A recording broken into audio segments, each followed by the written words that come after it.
Buenos días. Vamos a continuar entonces con la segunda parte de esta clase. Comenzaremos hablando del estado natural de los elementos del grupo 14.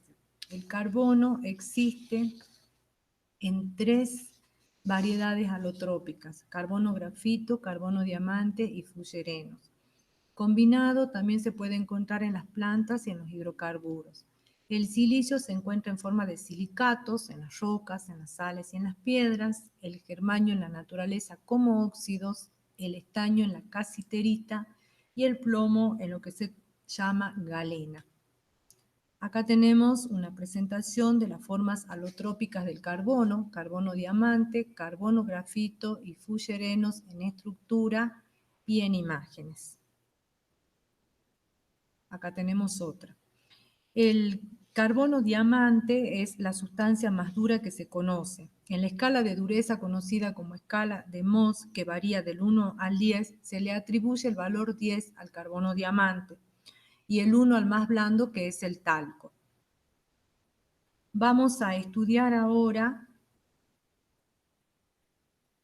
en el diagrama de fase, presión, temperatura, vemos que el grafito es la forma más estable del carbono a 25 grados y a una atmósfera de presión. Pueden pasar cientos de años antes de que un diamante se convierta en grafito. La velocidad de proceso espontáneo es extremadamente pequeña. El diamante sintético se puede preparar a partir de grafito aplicando presiones y temperaturas elevadas. Tiene una energía de activación muy alta. Vamos a estudiar ahora a los 3 alótropos tratando de compararlos en cuanto a estructuras, enlaces y algunas propiedades. Carbono diamante, carbono grafito y fullerenos. Comenzaremos por el carbono diamante. En la forma diamante del carbono hay una red de enlaces covalentes sencillos dispuestos en forma tetraédrica. Tiene una estructura cúbica centrada en las caras, en las que los huecos tetraédricos están ocupados todos por átomos de carbono.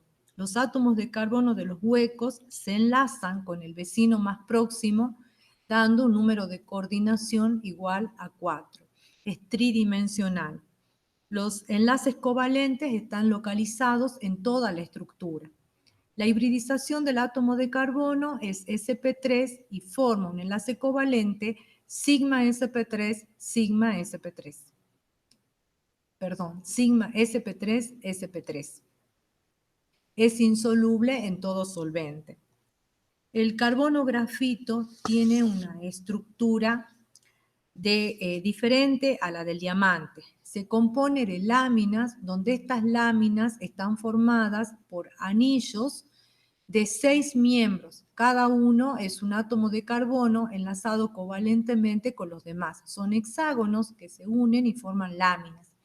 Estas láminas tienen una separación bastante importante de alrededor de 335 picómetros, por lo tanto la atracción entre ellas es muy débil.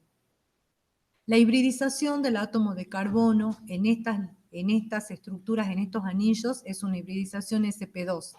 El enlace que forman entre carbono y carbono es sigma sp2, sp2, pero presentan orbitales, el grafito tiene un sistema de electrones p deslocalizados en el plano de los anillos de carbono, y todos estos orbitales p pueden superponerse dando lugar a orbitales deslocalizados en toda la estructura. Entre lámina y lámina, como la distancia es bastante importante, hay fuerzas London muy débiles. Es insoluble en todo solvente. Respecto a los fullerenos, son estructuras, una familia de estructuras en las que los átomos de carbono están organizados en estructuras esféricas o elipsoidales.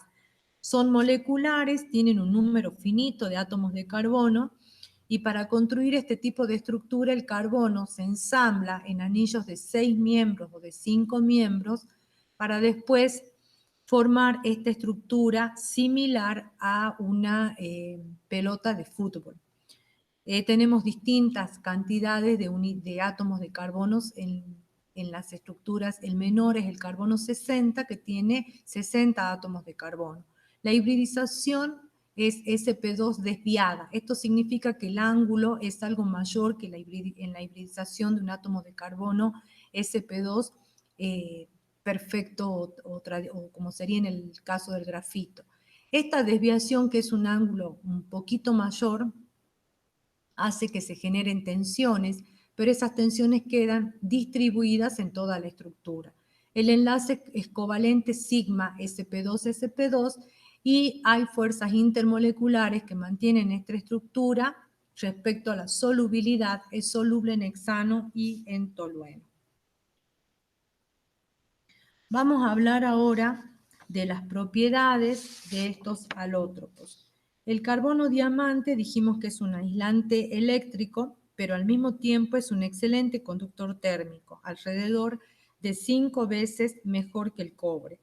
Esta conductividad térmica puede explicarse a partir de la estructura, debido a que la molécula gigante se mantiene unida merced a una red continua de enlaces covalentes.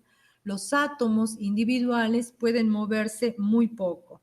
Por lo tanto, la energía calorífica que se aporta se transfiere directamente en forma de movimiento molecular a través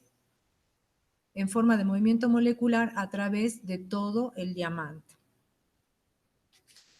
La otra propiedad que hemos apuntado es el punto de fusión muy alto, alrededor de 4000 grados centígrados, a causa de la enorme cantidad de energía que se requiere para romper estos enlaces covalentes. Y respecto a la conductividad eléctrica, es nula. Y esto se puede explicar porque los átomos de carbono ocupan posiciones fijas y sus electrones están localizados. Y por otro lado, de acuerdo a la teoría de banda, como dijimos en el primer video cuando explicamos carácter metálicos, la brecha energética en el caso del diamante es excesivamente alta. Respecto al carbono, las propiedades son distintas, excelente lubricante, y esto se debe a que estas láminas de los átomos de carbono pueden deslizarse una sobre otra. Los puntos de fusión y de ebullición son altos porque además de separar a las láminas, hay que romper los enlaces carbono-carbono de los anillos que constituyen las láminas. Esta estructura laminar del grafito explica la conductividad eléctrica. Los electrones pueden moverse en los planos paralelos a los planos de las láminas, conduciendo la corriente eléctrica a lo largo de las mismas. No así en el sentido perpendicular a las láminas, no conduce. Respecto a los fullerenos, podemos decir que son más blandos y maleables que el grafito, pero que sometidos a elevadas presiones se convierten en materiales duros. Vamos a ver ahora los compuestos que forma el carbono con elementos de la tabla periódica. Estos compuestos específicamente vamos a hablar de los carburos, que son compuestos binarios del carbono, con elementos menos electronegativos, excepto el hidrógeno. Existen 3 tipos de carburos: los carburos iónicos, los carburos metálicos y los carburos moleculares o covalentes. Todos estos carburos son sólidos de elevados puntos de fusión. Los carburos salinos o iónicos se forman con elementos electropositivos como los metales alcalinos, alcalinos tercios y el aluminio. La mayoría de estos compuestos tiene al ion dicarburo con estado de oxidación -2. Los carburos iónicos son los únicos que manifiestan una gran reactividad con el agua. Reaccionan con el agua generando, por ejemplo, el carburo de calcio en agua, el gas etino o acetileno. El carburo de aluminio en agua genera el gas metano. Los siguientes hidrocarburos que vamos a estudiar son los hidrocarburos covalentes que forman redes. Son pocos, porque la mayoría de los no metales son más electronegativos que el carbono. El carburo de silicio y el carburo de boro son los ejemplos más comunes. Son duros y su punto de fusión es elevado. Acá vemos en la estructura del carburo de silicio que tiene una unión similar a la del diamante. Con respecto a los carburos metálicos, son compuestos en los que los átomos de carbono se insertan en la estructura cristalina del metal mismo y normalmente se forman a partir de metales de transición. Para formar un carburo metálico, el metal debe aportar una estructura de empaque compacto y los átomos tienen por lo general un radio metálico de más de 130 picómetros.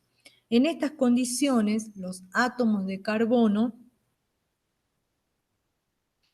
pueden caber en los huecos, o sea, en los intersticios octaédricos de la estructura. Por esta razón, decimos que los carburos metálicos se conocen como carburos intersticiales. Puesto que los carburos metálicos conservan la estructura cristalina metálica, conservan también ese aspecto metálico y son buenos conductores de la electricidad. Son importantes, tienen altos puntos de fusión, muestran una resistencia considerable al ataque químico y son sumamente duros. Algunos metales que tienen un radio menor a 130 picómetros forman también carburos metálicos, pero sus redes metálicas se deforman. En consecuencia, este tipo de compuestos son más reactivos que los auténticos carburos intersticiales. Bien, hasta acá llegamos con este segundo video y vamos a continuar la clase en otros videos más.